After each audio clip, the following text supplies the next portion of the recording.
저는 오늘 이 시간에 여러분과 함께 기다리는 것, 이 시간 제목으로 말씀을 나누고자 합니다.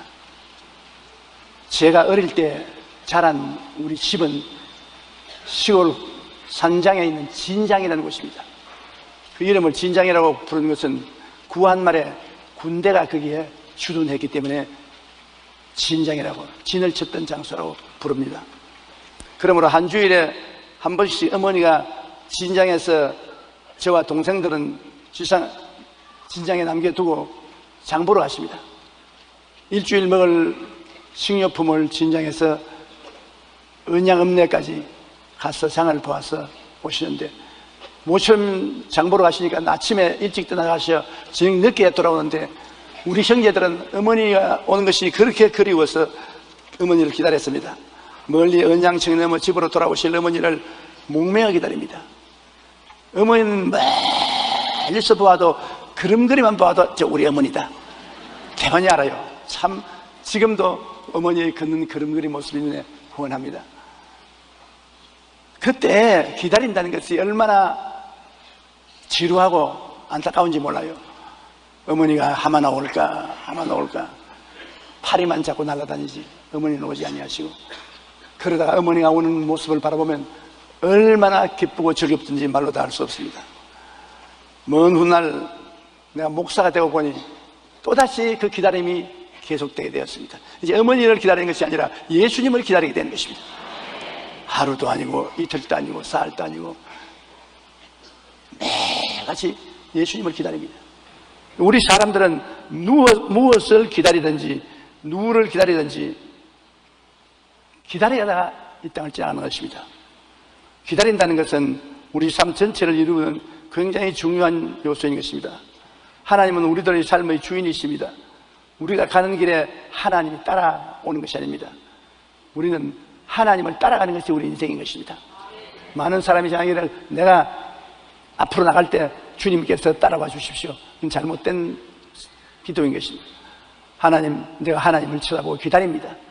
하나님이 나를 인도하여 주시옵소서. 하나님이 가시는 곳에 우리가 따라가야 되는 것입니다. 그러므로 항상 잠잠하고 하나님을 앙망하고 기다리는 것이 우리 사람들이 해야 될 일인 것입니다.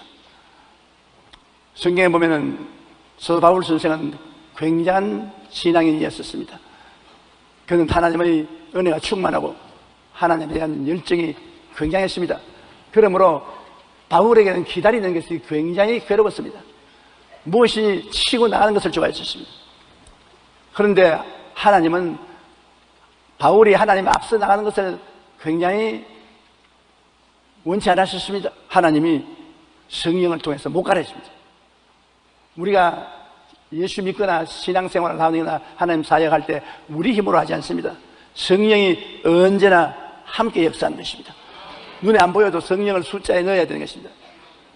그런데 바울 선생이 아시아로 가는 거 자기가 계획해서 아시아로 가려고 하니까 함께 해준 성령이 허리춤을 잡고 안 돼, 못 가. 그러면 하나님 앞에 기다리는 것이 좋은데 부르기아와 갈라디아 땅으로 다녀가 무시아 앞에 이르러 비두니아로 가고자 애쓰되 예수의 영이 허락지 아니하신지라. 아시아로 못 가니 비두니아에 가야 되겠다. 그런데 예수님의 영이 못 가게 합니다. 더 강한 의미로 성령을 예수의 영이라고 말했는 것입니다. 예수의 영이 우리와 같이 계시는데 앞서가지 말고 붙잡았습니다. 그래서 바울 선생은 무시아를 지나 드로아로 내려갔습니다. 올라갈 사람이 내려간다는 것은 힘들거든요. 인생 오르막길로 가는 것이 아니라 인생 내리막길로 가듯이 하나님을 순종하지 않고 하나님 앞에 자꾸 가려니까 하나님이 붙잡았지 않습니까? 성령이 못 가게 붙잡고 예수의 영이 가지 못하도록 붙잡으니까 결국에는 올 때 갈 데 없으니 밤에는 기다리며 기도할 수밖에 없습니다. 이제는 바울이 드로아에 내려가서 하나님께 간절히 기도하니까 마음속에 환상이 떠올랐습니다.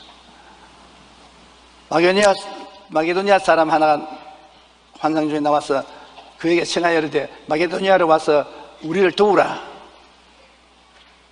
비로소 하나님이 마게도니아 사람을 환상을 통해서 그에게 보여주면서 다른 데 가지 말고 아시아로 가지 말고 비두니아로 가지 말고 마케도니아 구라파로 와서 말씀을 증거해라. 처음 바울 선생의 전도는 소아시아에 집중되었는데 이 구라파에 와서 복음을 증거해라. 바울이 그 환상을 봤을 때 같은 일행들이 굉장히 기뻐했습니다. 하나님이 저 사람들에게 복음을 전하라고 마케도니아로 우리를 부르신 줄 우리가 알았던 것입니다. 여기 보십시오. 무슨 일을 할지라도 마음을 비워놓고 하면 안 되는 것입니다. 마음에 하나님의 꿈인 청사진을 가지고 해야 되는 것입니다. 꿈이 없는 민족은 망한다고 그러지 않습니까? 올 때 갈 데가 없으니까. 꿈이 있어야 마음에 집중도 생기고 일할 에너지도 생겨나는 것입니다. 꿈이 없으면 마음을 집중할 수 없습니다. 산만하고 무엇을 할지 모릅니다. 그런데 바울 선생이 꿈이 없이 선교에 나가니까 예수의 영이 맞고 성령이 맞고 못 가게 하고 꿈을 얻을 때까지 들어와서 기다리게 만드는 것입니다. 상당히 조바심이 나고 안타깝지만은 기다려야 됩니다. 그래서 마게도니아의 환상이 나타날 때까지 기다려야 되는 것입니다. 바울 선생은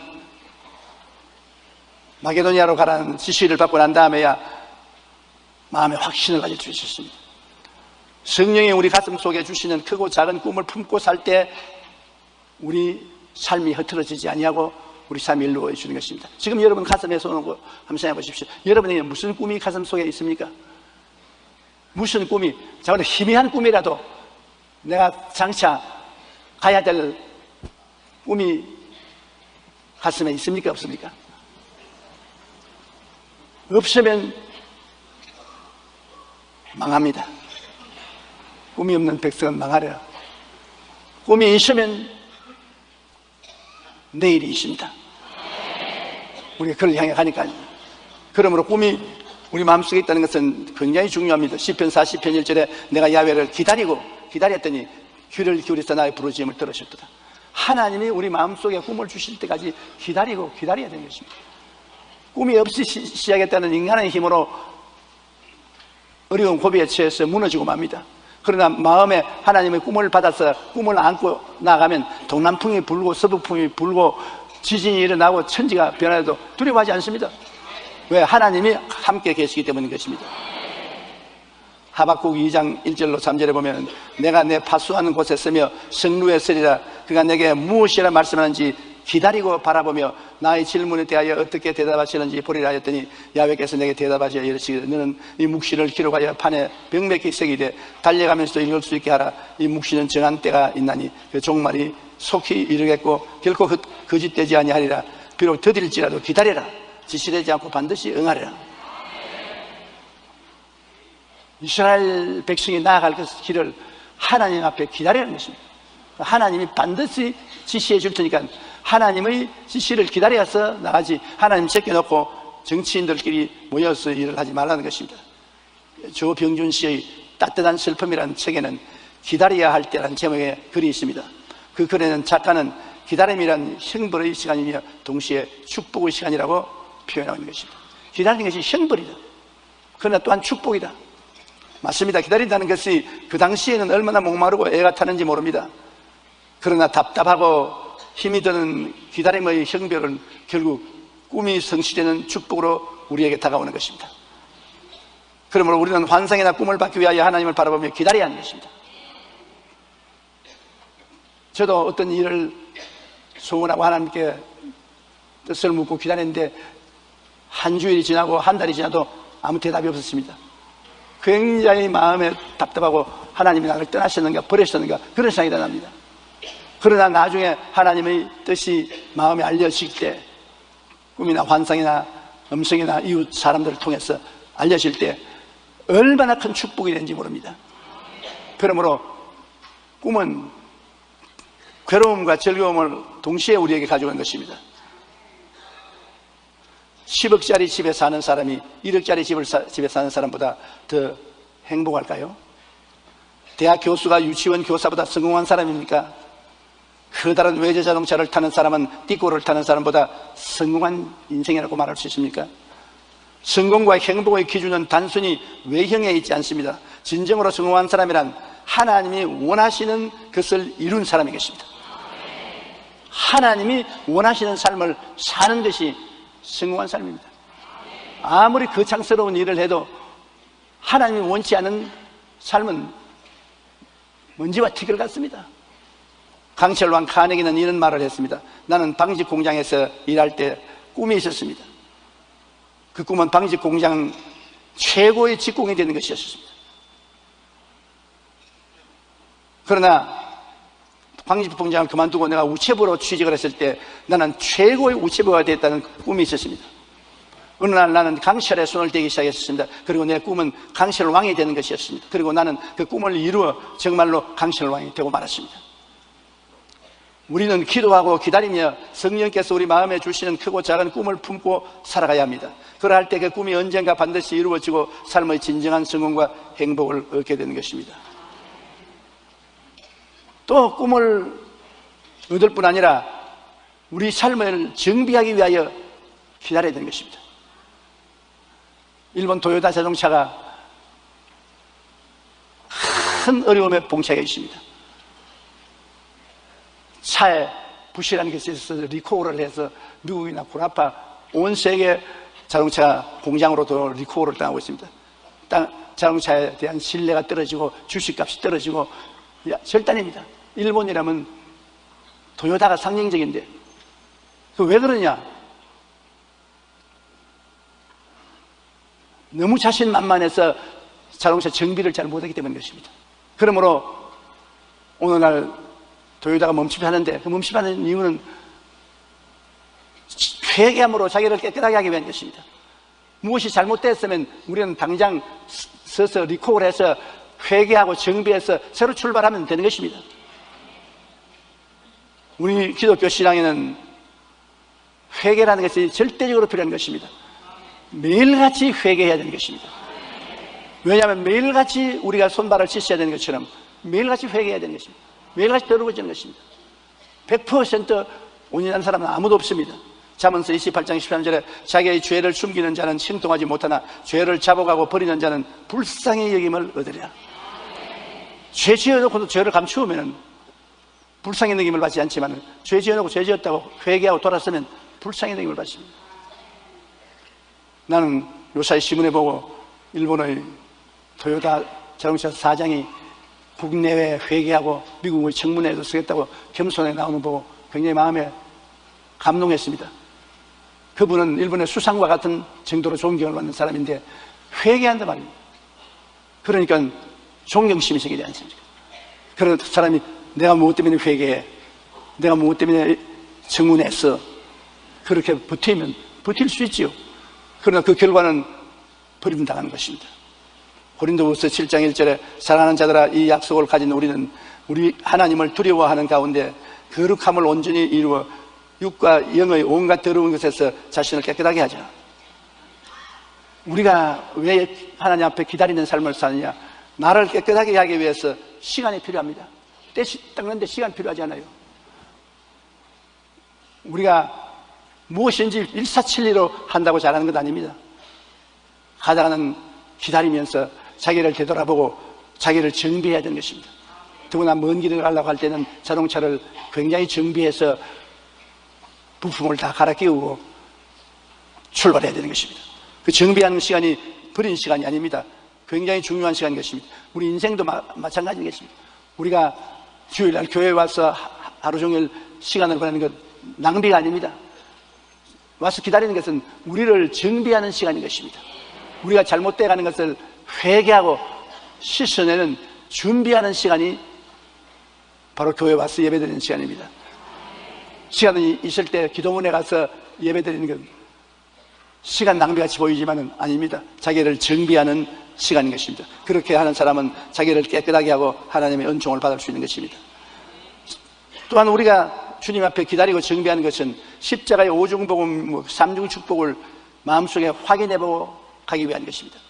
우리가 어디를 가든지 내 마음속에 내가 누구라는 그 진실을 확실히 알고 어떠한 모습으로 가야 하는 것을 알아야 되는 것입니다. 자기 사진을 쳐다보고 이렇게 생겼구나. 내가 이름으로 이 길로 가야 되겠다. 확실히 마음속에 자기 자신이 누군지, 자기 존재가 어떠한 사람인지 정체성이 확실해야 되는 것입니다. 많은 사람이 예수 믿고 교회 왔다 갔다 하면서 당신 누구요? 예수 믿어요. 예수를 어떻게 믿어요? 우리 목사님이 알아요. 확실한 정체성이 없습니다. 여러분, 많은 사람이 예수 믿다고 주여 주여 부르지만 자기가 예수 그리스도를 믿어 어떠한 사람이 되는지 모르는 것은 굉장히 중요한 일입니다. 왜냐하면 교회에 와서 십자가 밑에서 십자가를 쳐다보고 기다렸다면 성령께서 그 마음속에 그리스도 안에서 정체성을 보여주실 것입니다. 성경은 말씀하는 누구든지 그리스도 안에 있으면 새로운 피조물이라. 이전 것은 지나가시니 보라 새 것이 되었다. 내가 새 것이 된 것을 알아야죠. 옛날 내 모습대로 살아서 안 되는 것입니다. 새 것이 된 것을 다시 한번 알기 위해서는 기다려야 되는 것입니다. 우리는 십자가 앞에서 자기를 비춰보면서 예수님이 십자가의 보혈로 용서받고 의로움을 얻은 사람이다. 성결하고 성령 충만받은 사람이다. 예수님이 채찍에 맞으심으로 치료와 건강을 받은 사람이다. 나는 아브라함의 복을 받은 사람이다. 나는 부활과 영생 천국을 얻은 사람이다. 나는 이런 사람이다. 이게 나의 올바른 정체성이다. 주여, 나는 알고 깨닫습니다. 나는 이런 사람입니다. 그러므로 출발합니다. 마음속에 정체성을 확실히 알고는 두려움 없이 담대하게 출발할 수 있습니다. 자기가 누군지 모르면 담대할 수가 없지요. 자기가 누군 줄 알기 때문에 담대합니다. 여러분, 평신도라도 내가 십자가 앞에서 어떠한 사람이라는 것을 잘 정비해서 알고 있으면 어느 곳에 가서 예배를 인도해달라도 할 수 있고, 부흥회를 해달라도 할 수 있고, 가르치려도 할 수 있는 것은 여러분의 마음속에 예수 믿고 난 다음 어떠한 사람이 되었는지 그 내용을 알고 있기 때문인 것입니다. 예수 믿는 것이 무엇입니까? 몰라요. 성경 전체에 있어요. 성경 보세요. 물론 여기 다 있지요. 그러나 급한 사람이 지금 숨이 넘어가는데 예수를 어떻게 믿냐고 물는데 성경 읽으라 하면 어떻게 합니까? 여러분, 마음속에 그리스도에 대한 확실한 믿음을 가지고 여러분 정체성을 가지고서 나가면 하나님의 은총이 끝나지 끝이지 않습니다. 그러기 위해서 자기 삶을 정비하기 위해서 기다려야 되는 것입니다. 또한 4차원의 영성을 살펴보아야 해요. 내가 그냥 믿는 것이 아니라 내 생각이 새로워지느냐, 내가 교회에 와서 내 생각이 새로워지느냐, 옛날 생각 그대로 가지고 있느냐, 성경을 읽고 오늘은 어제보다 생각이 달라지고 내일은 오늘보다 더 나아지고 그러한 생각이 달라지느냐, 내 마음속에 꿈이 새로워지느냐, 내 마음의 믿음이 자라고 있느냐, 내가 말을 긍정적이고 적극적인 말을 하는가, 자기를 살펴봐야 되는 것입니다. 무조건 하고 바쁘게 뛴다고 되는 것이 아닙니다. 시간 내어서 자기 정체성도 알아보고 또 4차원의 영성도 알아봐야 되는 것입니다. 말씀을 많이 알아도 그 말씀이 자기 생애 속에 이루어지지 않고 관계가 안 되는 것은 4차원의 영성을 모르기 때문인 것입니다. 어떻게 교제하는지 모르는 것 때문인 겁니다. 우리는 예수 그리스도와 아버지 하나님의 은혜를 생각을 통해서, 꿈을 통해서, 우리의 믿음을 통해서, 입술의 말을 통해서 서로 교통하는 것입니다. 우리가 미국 사람하고 교통하려면 영어를 해야 됩니다. 일본 사람하고 이야기하려면 일본어를 해야 돼요. 외국 사람이 한국 사람하고 이야기하려면 한국말을 해야 돼요. 요사이 텔레비에 나가서 말하는, 한국말하는 외국 사람들 보고 내가 깜짝 놀라는 것입니다. 어떤 말은 나보다 더 잘 알아요. 문자를 쓰는데 깜짝 놀라요. 그러면 서로 말을 하기 때문에 교동이 되는데, 하늘나라 말은 무엇입니까? 사람들은 하나님의 은총을 알아도 하나님 나라 말을 못하기 때문에 대화가 안 돼서 얻지를 못해요. 하늘나라 말은 생각이 하늘나라 말입니다. 꿈이 하늘나라 말입니다. 믿음이 하늘나라 말입니다. 입술의 고백이 하나님 말입니다. 그러므로 하늘나라는 생각을 바꾸고 꿈과 환상을 바꾸고 내 믿음을 바꾸고 말을 바꾸면 내 믿음대로 될지어다. 변화가 다가올 수 있는 것입니다. 에레미야가 3장 26절에 사람이 야훼의 구원을 바라고 잠잠히 기다림이 좋도다. 그러므로 하나님의 구원의 역사가 일어나도록 하기 위해서 기다리는 시간을 갖고 마음을 정비해야 되는 것입니다. 요사이 사람들이 너무 바빠요.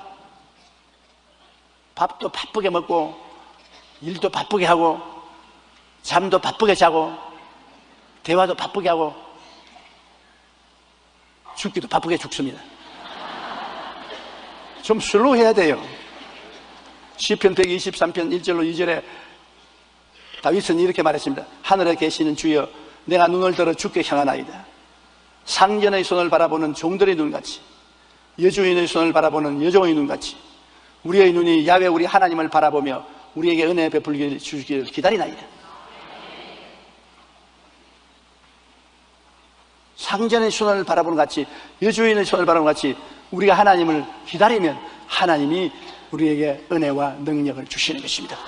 조금 기도하고 난 다음 아유 너무 급한데 하나님이 안 돌봐주시니까 내가 하나님 앞서 해야지, 그러다가 버림당하는 것입니다.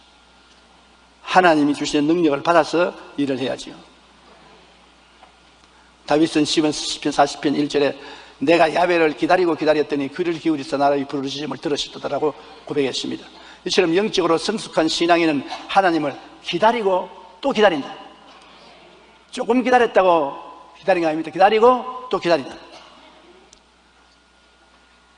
게리 토마스는 초대교회에서는 인내와 기다림이 그리스도의 제자라는 증명이었다고 했습니다. 하나님 부르심을 받았다는 것은 기다리라고 명령받은 것과 같은 의미였다고 생각했습니다. 그러므로 초대교회는 하나님의 종, 하나님을 기다리는 사람, 그가 이 구월이었던 것입니다. 하나님의 종은 하나님의 명령을 듣지 않고는 움직이지 아니하는 하나님을 기다리는 사람이 하나님의 종이었습니다. 요사이는 전부 주인이 돼서 기다리지 않고 지 마음대로 행합니다. 그게 큰일인 것입니다. 우리는 또다시 마음이 깨어져서 하나님의 음성을 들을 수 있어야 되는 것입니다. 하나님의 약속을 이루기 위해 우리가 반드시 가져야 할 자세가 기다리는 것입니다. 베드로후서 3장 9절에 주의 약속은 어떤 이들이 더디다고 생각하는 것 같이 더딘 것이 아니요 오직 하나님께서 너희를 대하여 참으사 아무도 멸망하지 아니하고 다 회개에 이르기를 원하시느니라. 우리는 너무 하나님 늦게 대답한다, 너무 늦게 응답한다지만 하나님 계획이 다 계셔요. 우리는 잠잠히 기다리며 생각과 꿈과 믿음과 말의 4차원의 영성으로 우리의 삶을 정비하고 하나님이 언제 찾아오실지라도 그것을 모시들 준비가 되어야 되는 것입니다. 그 다음 또 하나님을 기다린다는 것은 하나님의 절대 주권에 순복하기 위해서 기다리는 것입니다.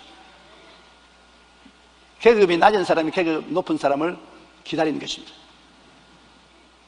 계급이 낮은 사람이 계급 높은 사람보다 앞서서 나가고 마음대로 행하면 계급장이 떨어지는 것입니다. 하나님과 동등 혹은 앞서가려는 사람들이 많습니다.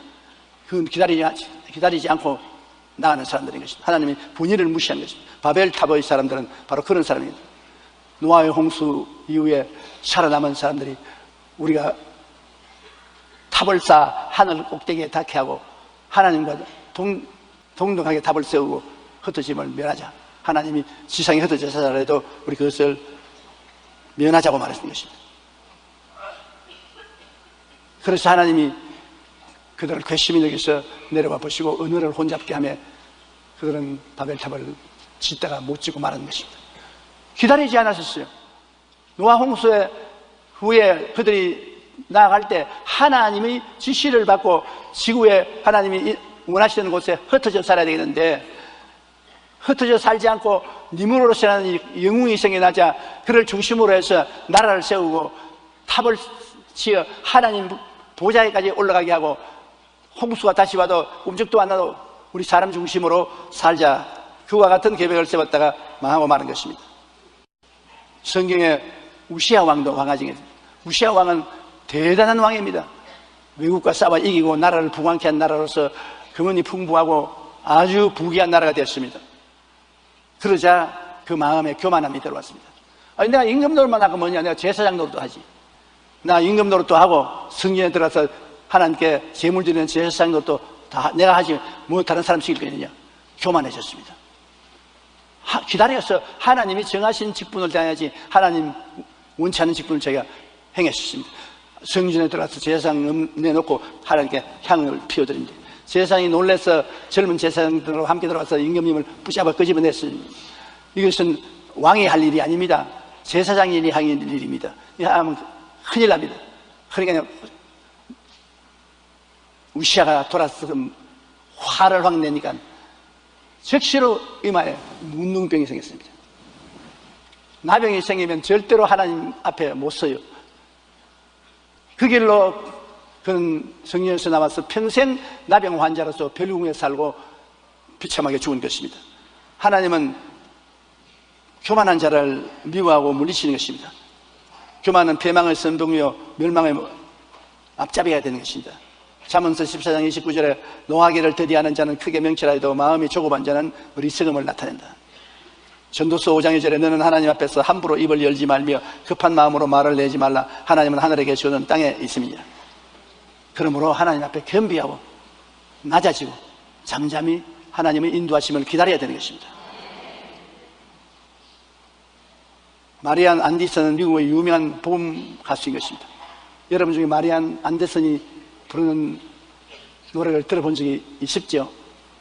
나는 들어봤는데 장로님은요? 들어보셨어요? 장로님과 나같이 노트리는 들어봤습니다. 젊은 사람들은 못 들어봤는지도 모르겠습니다. 그녀가 찬양을 하면 상처받은 영혼들이 위로를 받고 많은 불신자들이 회개하여 하나님께로 돌아오는 놀라운 역사가 일어나곤 합니다. 그녀가 오늘날 이처럼 은혜로운 복음 가수가 되기 전에는 작은 일화가 있습니다. 마리안이 고등학교에 다닐 때 그녀의 노래 실력이 뛰어나져 몇 년 동안 개인 교수를 받은 후 뉴욕에 있는 홀에서 독창회를 했는데 독창회가 대단히 비극적인 평가를 받고 그는 완전히 파탄에 이르렀습니다. 시리에 찬 마리안이 집에 들어오니까 그 어머니가 이렇게 위로했습니다. 얘야, 은혜가 위대함보다 먼저 있어야 된다. 네가 음악가로서 위대한 사람이 되기 전에 하나님 은혜부터 먼저 받아야 된다. 그 어머니는 무식하지만 올바르게 판단했습니다. 주를 믿는 사람은 무엇보다도 성령 충만부터 먼저 받아야 돼요. 사업을 성공하려고 하든지 체육에 성공하려고 하든지 정치에 성공하려고 하든지 그 무엇 전에 하나님 앞에 성령의 충만한 은혜부터 받으면 하나님이 함께 해주신다는 것입니다. 은혜가 없으면 자기 힘으로 살아야 되니까 안 되죠. 은혜가 있으면 하나님의 힘으로 되는 거죠. 이 어머니 말 한마디에 그는 변화되었었어요. 그 후에 그녀는 정말 열심히 기도해서 하나님의 성령의 충만함을 받고 하나님의 성령의 충만한 가운데서 노래를 부르니까 일량의 미국과 세계를 감동시키는 가수가 된 것입니다. 우리는 늘 하나님의 은혜를 잊지 말고 하나님 절대 주권에 순복하기 위하여 잠잠히 기다릴 줄 알아야 하는 것입니다. 내 생각과 내 힘으로 믿고 나아가기 전에 먼저 하나님의 뜻을 기다려야 합니다. 우리가 잠잠히 기다릴 때 하나님께서는 절대 주권적인 뜻을 깨우쳐 주시는 것입니다. 그러면 우리가 그의 뜻을 순종하면 됩니다. 우리가 하나님의 절대 주권에 순복할 때 하나님께서는 우리의 삶을 영혼이 잘됨 같이 범사에 잘되며 강건하고 생명의 어릴 때 풍성에 얻는 길로 이끌어 가시는 것입니다. 우리의 삶을 복되게 만들어주는 근본의 능력은 하나님께 있는 것입니다. 그러므로 우리가 하나님이 우리를 이끌어 갈 때까지 잠잠하게 기다려야 되는 것입니다. 성급하게 나타서는 안 되는 것입니다. 미국의 유명한 부흥사였던 무디 목사님은 어느 날 교인 중에 한 사람이 양조장을 크게 지었어요. 술 만드는 큰 공장을 지어서 그것을 하나님께 헌당하겠다고 많은 주변의 목사들을 부르고 장로들을 또 지위에 있는 사람을 불러서 납성식을 했습니다. 그 마지막 축도 시간에 D.L. 무디 목사, 자기 교회 본교회 목사에게 축도를 해달라고 부탁했습니다. 그런데 목사들마다 양조장에 와서 축복을 했습니다. 훌륭한 양조장을 경영해서 돈을 많이 벌으라고. 그래 이제 무디 목사가 축도할 차례가 왔는데 무디 목사가 기도를 하기를 하나님, 이 양조장이 오늘 예배를 드리고 내일부터 문을 열게 됩니다. 그러나 이 양조장 문이 열리지 않게 하여 주옵소서. 기가 막히죠. 이 문을 열면 엄청난 술이 생산되어 수많은 청소년들이 술을 마시고 타락하게 될 것입니다. 또 수많은 어른들도 술을 마시고 취하여 제정신이 아닐 것입니다. 그러니 하나님 오늘 밤 이 주조장 주인의 마음을 감동시켜 주셔서 내일 아침 이 양조장의 문을 열지 않게 하여 주십시오. 주님의 이름으로 기도합니다. 무디 목사님이 이런 축도를 하자 사람들은 예배 후 축하 파티를 하려다가 모두 당황하여 뿔뿔이 헤어져 버리고 마는 것입니다. 잔치에 찬물을 끼얹어 버렸었어요. 사람들마다 고개를 숙여 에이 괜히 왔다. 그걸 떠났습니다. 그날 밤 양조장 주인은 밤에 고민하느라 한잠도 못 잤습니다. 그는 새벽에 조용히 기도하며 하나님 뜻이 무엇인지 알기 위해서 기다렸습니다. 양조장을 지기 전에 기다리지 않고 지어놓고 이제 기다렸습니다. 근데 하나님께서 잘했다, 양조장이 열악하겠습니까? 그때 하나님의 감동이 그에게 물결치듯이 다가옵니다. 그는 양조장 문을 열지 말라, 양조장을 하지 마라, 그런 하나님의 말씀이 마음속에 들어왔습니다. 그래서 그는 그 이튿날 그 건물을 무디 목사님에게 바쳤습니다. 교회에서 사용하십시오. 무디 목사님은 이 양조장을 무디 신학교가 되게 해서 수많은 교육자와 전도자를 배출시키고 기독교 부흥에 큰 도움을 가져오게 된 것입니다. 세상 술을 만날 공장을 하늘나라 술 공장으로 만들게 된 것입니다. 그게 하나님 앞에 기다릴 때 그런 큰 다른 점이 다가오는 것입니다. 잠언서 16장 9절에 사람이 마음으로 자기의 길을 계획할지라도 그의 걸음을 인도하시는 이는 야훼시니라. 우리의 운명을 결정하는 것은 하나님이 하시는 것이기 때문에 먼저 하나님의 말씀을 듣고 하는 것이 좋습니다. 하나님 말씀 듣지 않고 앞서서 하면 큰 상처와 손해를 입게 되는 것입니다. 하나님이 뜻은 인간의 생각과 너무나 다릅니다. 그러면 우리는 하나님의 뜻을 알기 위해 부르짖어 기도하며 잠잠히 하나님을 바라보고 기다리는 우리들이 되어야 되는 것입니다. 급하게 시도는 안 되는 것입니다. 그 다음 또 왜 우리가 기다려야 되냐면 믿음의 진실성을 증명하려면 기다려야 되는 것입니다. 정말 믿는 사람은 끝까지 기다려요. 정말 안 믿는 사람은 조금 기다리다가 집어치워버려요. 아브라함이 85세 아들 얻겠다고 약속하고 난 다음에 무려 15년 동안 기다려요. 90, 95, 100살이 될 때까지 기다려요. 철저히 믿었으니까. 그렇게 안 믿었으면 중도에 포기했을 것인데요. 그래서 100세 아들 이삭을 낳았던 것입니다. 히브리서 6장 13절로 15절에 하나님이 아브라함에게 약속하실 때 가리켜 맹세할 자가 자기보다 더 큰 이가 없으므로 자기를 가리켜 맹세하여 이르시되 내가 반드시 너에게 복주고 복주며 너를 번성케 하고 번성케 하려 하였더니 그가 이같이 오래 참아 약속을 받았느니라. 하나님 약속했다고 당장 안 일어난다고 낙심하지 마십시오. 오래 참는 것을 하나님 시험해 보시는 것입니다. 요셉은 무려 13년 동안 기다렸습니다. 애굽의 국무초리가 된 것을 하나님이 꿈으로 보여주었는데도 불구하고 종살이 13년에 잔뼈가 다 굵었습니다.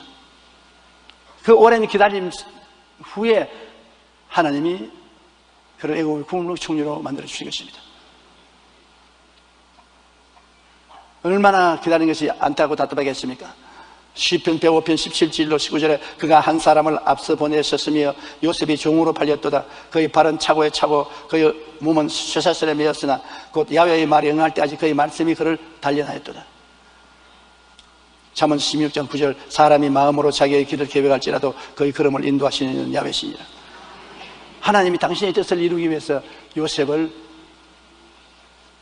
종살이와 죄수로 13년 동안 기다리게 하는 것입니다. 하나님의 말씀이 그를 연단했다고 말한 것입니다. 사람은 누구나 자신이 처한 환경에서 여러 가지 고난을 겪으며 살아갑니다. 학자들에 의하면 사람이 어려운 일을 당할 때 나타나는 반응은 6가지 형태로 구분된다고 말합니다.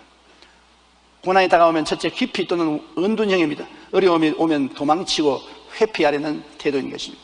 둘째는 절망 또는 자학형인 것입니다. 고난이 처할 때 스스로 절망하여 자살까지 쉽게 해버리고 맙니다. 셋째는 책임 전가형입니다. 언제나 잘못의 원인을 남의 탓으로 돌리고 자기는 책임이 없다고 말합니다. 넷째는 원망 혹은 분노형인 것입니다. 고난이 다가오면 남을 원망하고 마음에 분노가 쌓여 혈기를 부리는 태도인 것입니다. 다섯째는 전투형입니다. 어려움이 오면 무턱대고 싸우려고 들며 폭력을 행사하는 것입니다. 여섯째 성숙형입니다. 고난에 처하면 원망하거나 절망하지도 않고 분노로 공격적이 되지도 않고 고난 중에 무슨 뜻이 있을 것이라 생각하며 참고 기다리는 태도인 것입니다. 이렇게 사람은 고난을 만나면 여러 가지 다른 반응을 나타낸다고 하는 것입니다. 제일 고난당했을 때 올바른 반응을 하는 것은 하나님이 무슨 뜻이 있을 것이다. 나는 모르겠지만은 하나님이 이 고난을 내게 보낼 때는 무슨 뜻이 있을 것이니 하나님의 뜻을 기다리자. 미리 나가서 하나님 뜻을 흥떨어지게 하지 말고 기다리자. 어거스틴은 고통은 누구나 동일하게 당하는 것이지만 그에 대한 결과는 그 고통을 당하는 사람의 태도에 따라 다르다고 말하는 것입니다. 하나님께로서 온 시련임으로 하나님의 뜻을 기다리려고 하는 사람은 차분하게 기다리며 고통을 받아들이고 극복합니다. 그러지 못하고 성급하게 내 힘으로 나가서 대적하다 싸움을 일으키고 상처를 입고 무서운 파괴를 당할 때 있습니다. 성경을 통해 보면 믿음의 사람으로 신앙의 모범을 보인 인물은 공통점이 모두 참고 기다림으로 승리한 사람들인 것입니다. 우리가 정말 참된 믿음은 우리 안에 가지고 있다면 어떤 상황에 이를지라도 하나님께 우리 믿음의 진실성을 증명하기 위해 끝까지 참고 기다려야 되는 것입니다. 내 힘으로 문제를 해결하려고 하지 말고 하나님의 뜻이 있어서 나를 연단하는 것이다. 그러므로 하나님의 뜻을 이룰 때까지 참고 기다리자. 그게 제일 올바른 태도입니다. 그러면 반드시 하나님이 당신의 뜻을 우리에게 보여주시는 것입니다. 우리의 삶의 모든 면에 기다림이 필요한 것입니다. 더구나 하나님을 따라가는 데는 더욱더 그러한 것입니다. 오늘 본문의 이사야 30장 18절 우리 다 같이 한번 따라 읽으십시다. 야훼께서 기다리시나니 이는 너희에게 은혜를 베풀려 하시며 일어나시리니 이는 너희를 긍휼히 여기려 하심이라. 대저 야훼는 정의의 하나님이시라. 그를 기다리는 자마다 복이 있도다. 이야, 기다린다는 것이 얼마나 좋습니까? 하나님은 우리에게 은혜를 베풀게 하려고 기다리는 것입니다. 타이밍을 맞추는 거예요. 우리를 불쌍히 여기려고 기다리시는 것이고 우리를 정의롭게 만들기 위해서 기다리신 우리 하나님이신 것입니다. 현대 문명은 빠른 속도를 강조만 합니다. 사람들은 더 빠른 기차를 타자, 더 빠른 지하철, 더 빠른 자동차, 그런 것을 선호합니다. 인터넷도 하루가 다르게 연결 속도가 빨라져 속도가 조금이라도 느리면 사람들은 기다리지 못하고 답답하여 어쩔 줄을 모릅니다. 심지어 사람들은 병도 한 번의 주사약으로 신속하게 낫기를 바라고 돈벌이도 일확천금하여 하루아침에 부자가 되기를 원합니다. 오래 참고 기다린다는 것은 시대에 뒤진 것이 되어 현대인들은 도무지 고난을 참고 오래 기다려서 열매를 맺지 않으려고 합니다. 하워드 위트만은 인생은 기다리는 시간이라고 하는 것입니다. 인생 자체가 기다리는 시간이라는 것입니다. 어린이들은 자전거를 탈 수 있을 때를 기다리고 청소년들은 자신이 자동차를 몰 수 있는 면허를 얻을 때까지 기다리고 의학도는 의사로서 면허 받을 때를 기다리고 젊은 부부는 자기들이 새 집을 살 때를 기다리고 이와 같은 기다림의 예술을 행해야 하는 것입니다. 단번에 안 됩니다. 우리의 삶의 모든 면에는 반드시 기다림이 필요한 것입니다. 인생도 기다리는 기간이요 신앙생활도 기도하며 기다리는 생활입니다. 더구나 우리가 하나님의 뜻을 알고 따르는 데는 더욱 기다림이 필요합니다. 예수님은 끝까지 견디는 자는 구원을 얻으리라고 말씀하시는 것입니다. 그러므로 여러분께서 신앙생활하면서 여러분 마음에 맞지 않는 괴로운 일을 당할 때라도 낙심하지 마십시오. 하나님이 기다리는가 안 기다리는가 그걸 알아보려고 하시는 것입니다.